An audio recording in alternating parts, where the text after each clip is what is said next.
Depuis 48 heures, le pays est paralysé par le mouvement d'humeur des transporteurs. Comme tout citoyen, ils exercent un droit car se sentant lésés dans leurs fonctions. Oui, les usagers sont témoins des tracasseries policières dont vous êtes les cibles.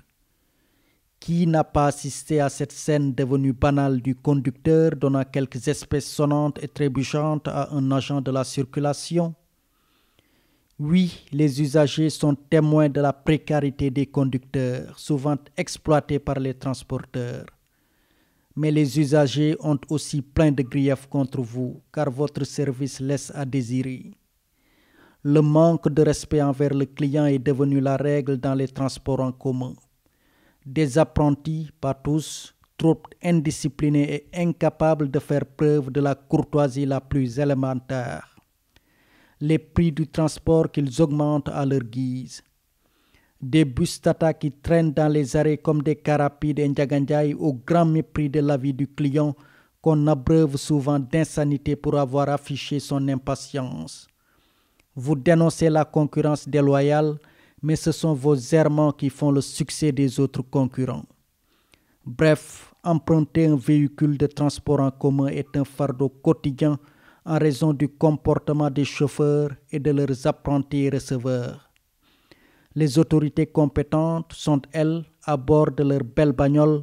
déconnectées de la réalité. Les usagers n'ayant pas de syndicat pour attirer les projecteurs sur leur triste sort. Comment, dans un pays qui vise l'émergence, peut-on s'accommoder du caractère informel d'un domaine aussi crucial que le transport?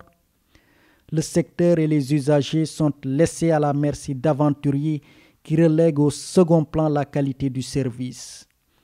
Un apprenti parfois insolent, généralement mal habillé avec des vêtements sales, des voitures mal entretenues, etc.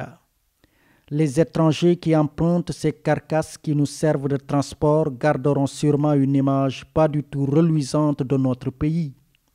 Cette grève doit être l'occasion pour les autorités de se pencher sur les misères que les auteurs du mouvement d'humeur font endurer à leurs clients, qui doivent, même pourquoi pas, être représentés à la table des négociations. ñaari fan a ngi nii réew mi gàllankooru lu ko waral di grève bi nga xam ne ni transporteurs yi ñoo ko sumb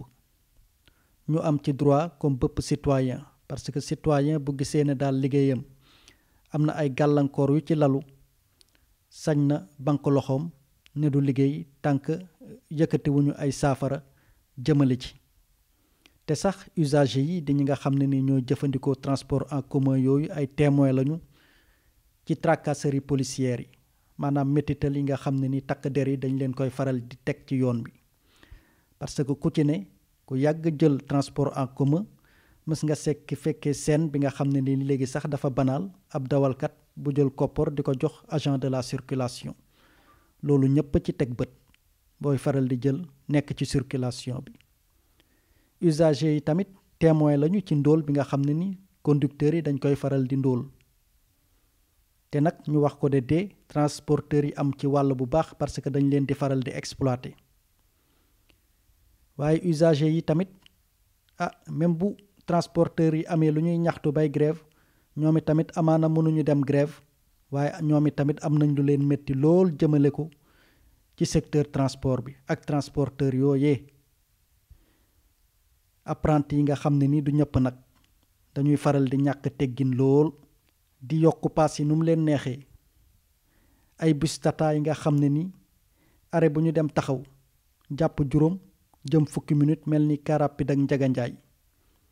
client bu wax boo moywul dégg lu la naqari jóge ci receveur wala ci chauffeur te sax ñoom nee nañu dañuy joxoñ baaraamu tuuma concurrence déloyale maanaam concurrence bi nga xam ne ni tegawul ci yoon muy Allo Dakar yeeg yi ni mel waaye loolu bu amee ñooñu bu ñu amee succès bu ñu am seen doxalin yu dëng tamit moo ko waral ci gàttal daal jël transport en commun ci réew mii di Sénégal méttit la bu méttee métti ndax doxalinu chauffeur apprenti ak receveur autorités yi nag ñi nga xam ne ni ñoom la ñu dénk wàll woowu ñoom mën nañ ne xamuñu lu xew parce que ñoom it ñu ngi ci seen oto yu bakkane di ci xëy di ci gontu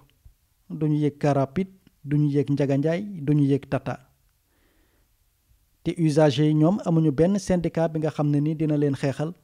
pour ñu jublu ci métit yi nga xam ne ni ñoom la ñu dëkki moo tax it kenn déggu leen parce que amuñu organisation te sax réew mi nga xam ne ni dafa bëgg a émerger nee na nan la mënee jël secteur bu mel ni transport nga xam ne ni secteur bu am solo la ci réew dénk ko ay nit ñi nga xam ne ni motee wuñ ko parce que ñàkk ko motee mooy ñi nga xam ne ni ñoo lay indi loo mën a am muy usager yi te joxoo leen benn cër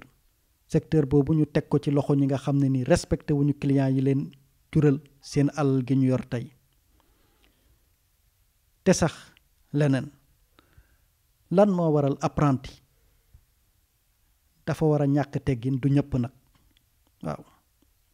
lan moo waral apprenti colinam warul baax lan moo waral apprenti yëre yu muy sol dafa war a tilim lan moo waral transport en commun toujours entretien bi du baax dafa war a salte duñ ko raxas duñu fomp duñu def dara loolu ñàkk a wekk client wi la te sax étranger bu ñëwee ci réew mi dugg ci suñu transport en commun yi daal du am image bu rafet ci réew mi te grève bii nag occasion la pour autorités yi ñu sëgg ci naqar nga xam ne ni transporteurs yi ñu ngi koy naqaral jëmale ko ci clients yi te clients yooyee sax dañoo war a toog ci table négociation yi ñoom i tamit wax seen xalaat parce que nag lu ëpp tuuru